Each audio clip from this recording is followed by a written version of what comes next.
You are making the fascist argument that the hierarchical structure of government is just and should be upheld regardless. Why? Okay, I'm not going to ask that. This is right. And so the system we have is I'm just not loving, and this is a way of celebrating violence, that Trump is celebrating those as far as a pardon and in his rhetoric and in his national anthem thingy, people who attacked the Capitol. Why did they attack it? Because they believed lies about the election. What happens when a confident political argument suddenly runs into a fact that can't be talked around? That's exactly what happens in this exchange, because one claim about political violence and presidential pardons gets put under a microscope, and the response forces the conversation in a completely different direction. Welcome back to Charles on Point. I'm Charles, and today we're breaking down a heated confrontation between Luke Beasley and Tim Pool on Timcast IRL, where they debate political violence and whether a president should have the power to pardon people convicted in connection with the Capitol riot. Watch closely when Tim makes a claim that Luke challenges with a very specific point, because that's where this debate gets really interesting. I'll hold my thoughts until the end. Drop a comment and tell me where you're watching from. Let's get into it. Luke, do you feel as though more Democrats were willing to justify the BLM riots than Republican elected officials were to condemn January 6th? Well, interestingly, a lot of I will answer the left wing in a second, but a lot of the Republican politicians just changed their position. So initially it was like unanimously that was bad. Now almost all of them apologize for what happened that day. And we all, as I was explaining one of the times here, we all missed the broader danger of trying to block the peaceful transfer of power that led up. January 6th wasn't the whole thing. That was the ending, and that was more individuals. But Trump's effort to prevent Biden from coming to office is what I really take issue with. But no, now a bunch of Republicans apologize for it, which is terrible. And then Democrats... No, but the question was specifically for the Democrats. And then I couldn't tell you... Any Democrats who were condemning my guess would be that more Republicans have apologized for the violence on January 6th than Democrats, but let me get to the caveat, then Democrats who apologized for violence during BLM, very limited. They would all say violence is bad, but the cause was... It's the voice of the unheard, like MLK, remember? But then I'd get to, I think it's a fair criticism to say, maybe some were too quiet about the violence. Like none of them were out there saying this is fine. Well, yes, they were taking a knee. They were taking a knee. Many of them, Nancy Pelosi and some but you're Democrat mixing leaders, and they would show up to a peaceful protest, and then as a part of that, people would be exploiting. Maxine Waters with the whole, you have to go find them in restaurants, and you have to get in their face. Like that's not direct violence, but that's encouraging. Here's two phrases for you: respect the diversity of tactics, and snitches Keep bringing that up. And snitches get stitches. What? Okay. No, but then Kamala Harris also was posting a bail fund for BLM rioters, and it's just weird. Y'all are the ones supporting the politicians who say this, like Trump. Who? Say what? Who justify violence? Why did Trump justify violence? I thought we just went through that. We didn't. I asked you for examples, and you said, "I don't know."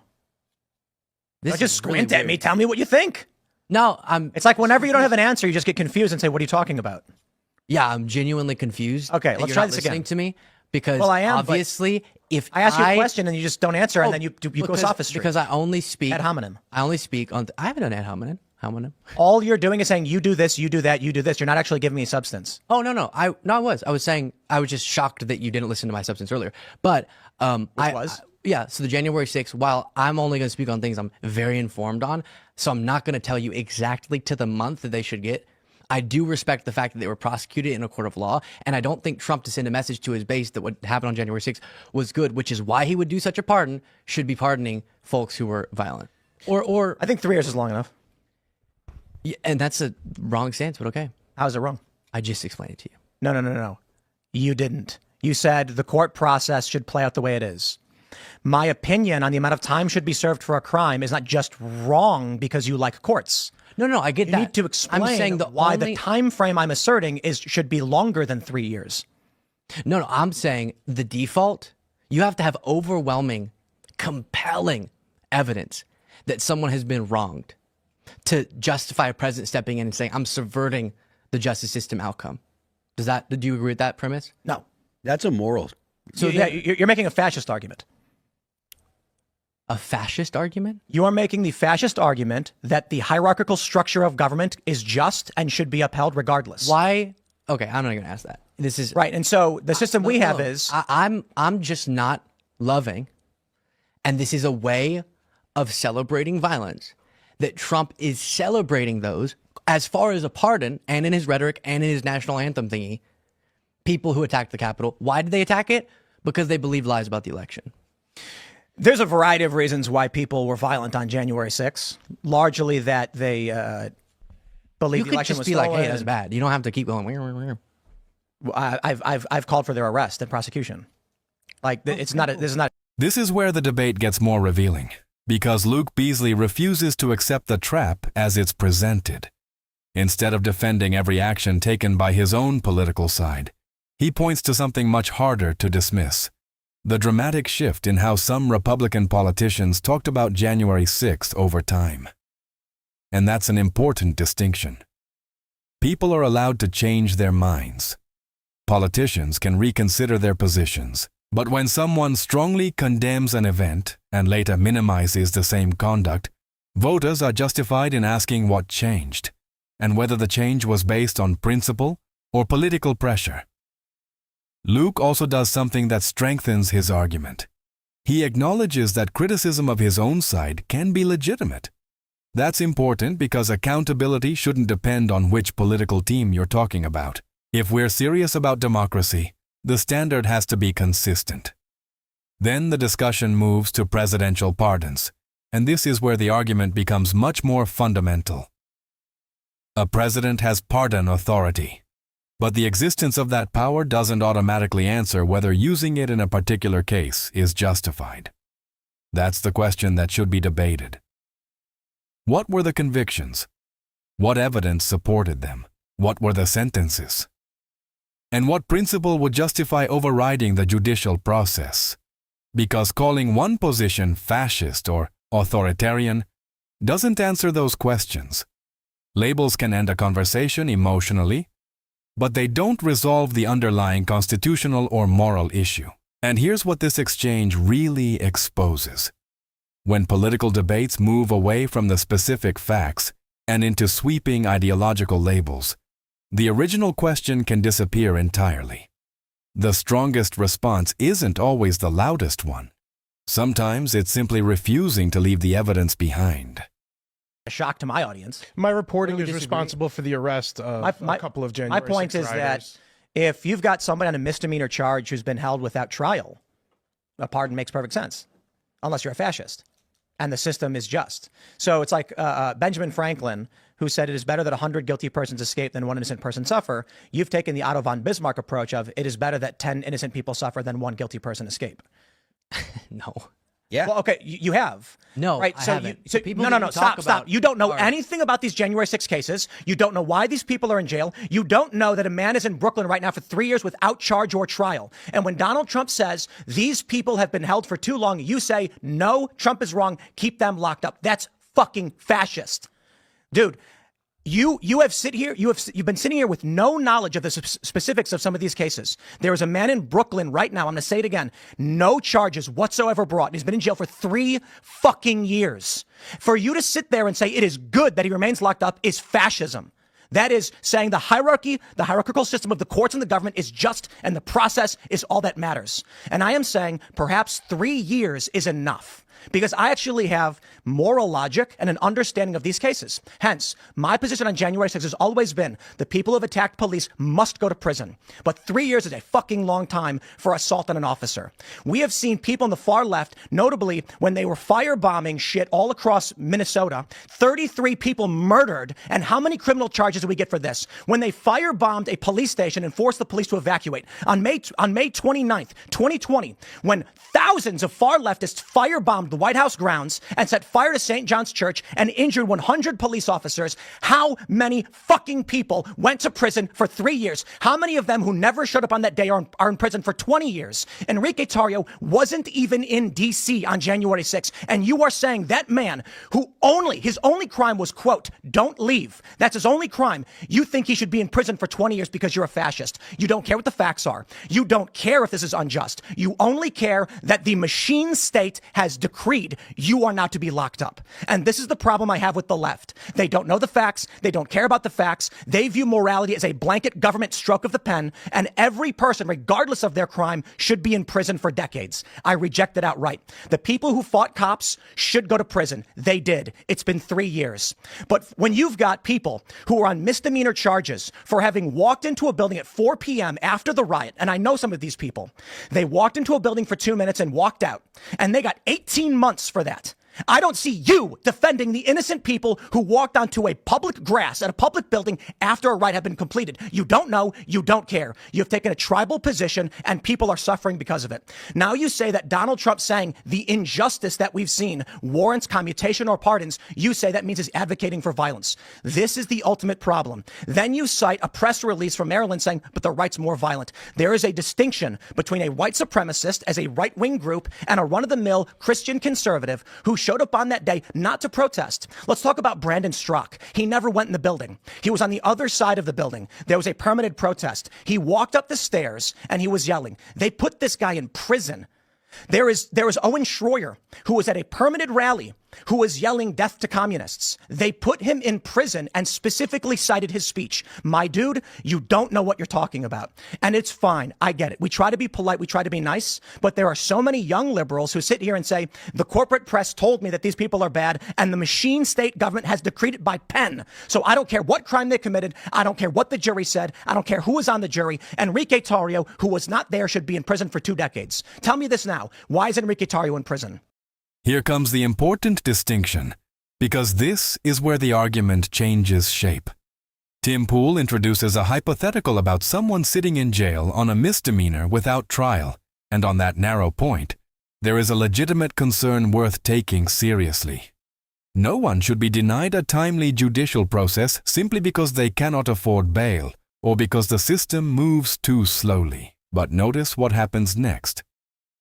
The conversation began with people convicted for specific conduct connected to the Capitol riot, and suddenly the example becomes someone sitting in jail awaiting trial.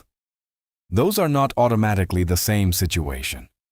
And if the problem is pretrial detention, the obvious question becomes whether the solution should be fixing that person's case, rather than using broad clemency that could cover people with very different conduct and convictions. That's where precision matters. A pardon is an enormous presidential power, and whether it should be used in a particular case depends on the facts of that case. We shouldn't allow a sympathetic hypothetical to substitute for examining the actual defendants, charges, evidence, and sentences being discussed. The Richard Nixon comparison also raises an important historical point, although history doesn't automatically settle today's debate. Gerald Ford's pardon of Nixon remains one of the most controversial uses of presidential clemency because it prioritized national healing over a completed criminal prosecution. Whether someone sees that as necessary statesmanship or troubling accountability, the controversy itself demonstrates how complicated pardons can become. And then, notice the final pivot. Instead of staying focused on the specific cases, the argument moves toward what Luke supposedly watches or believes. That's a different debate entirely. Here's the lesson. When the evidence becomes uncomfortable, broadening the conversation can make it easier to avoid the original question. But democracy works best when we resist that temptation and bring the discussion back to the facts. Yeah, so they uncovered with him his plot to overthrow the government. Enrique Tarrio? Yeah, and his organization. What plot? Who's they? Give me some prosecutors. Give me some fucking data. Stop squinting at me and saying the prosecutors did a thing. You didn't know. You didn't read it. You didn't read the court papers. All you know is the fascist machine state told you he should be in prison, and you're saying yes to them. Tell me why. Give me the data. I understand that laws on the books have been there for a long time that I agree with, that if it's proven that you had a plan and you wanted to act on it, the proof? Then days What's after. the proof? The proof is say the proof. by prosecutors. Say it. Communications between What communications? What did he say? What did he do? Is this serious? Are you going to tell me why you think Enrique Tarrio should be in prison for 20 years, or are you going to say the government decreed it?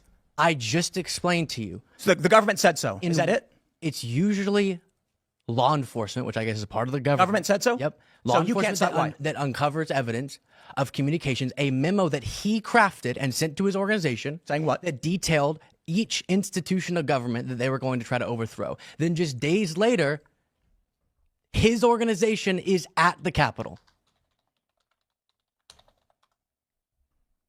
I don't think we can even pull up Enrique Tarrio. I'm not quite sure that there's any evidence of that sort.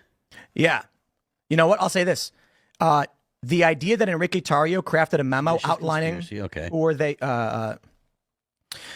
3 months featured witness evidence issued to Tarrio and co-defense included videos, thousands of messages in encrypted chat groups, as well as a public message on Parler. On or before January 6th, Tarrio convened a Ministry of Self-Defense to coordinate Proud Boys leadership on January 6th. The chat showed that Tarrio, stationed in Baltimore, encouraged the Proud Boys as they attacked the Capitol. Let's figure out what that encouragement was.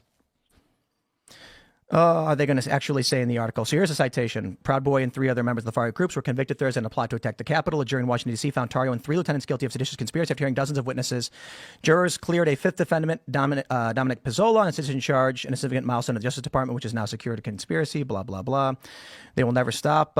Okay, that's interesting. Wikipedia asserts that they did this, but there's actually nothing in the news article that actually states that is true. Well, now we got a problem.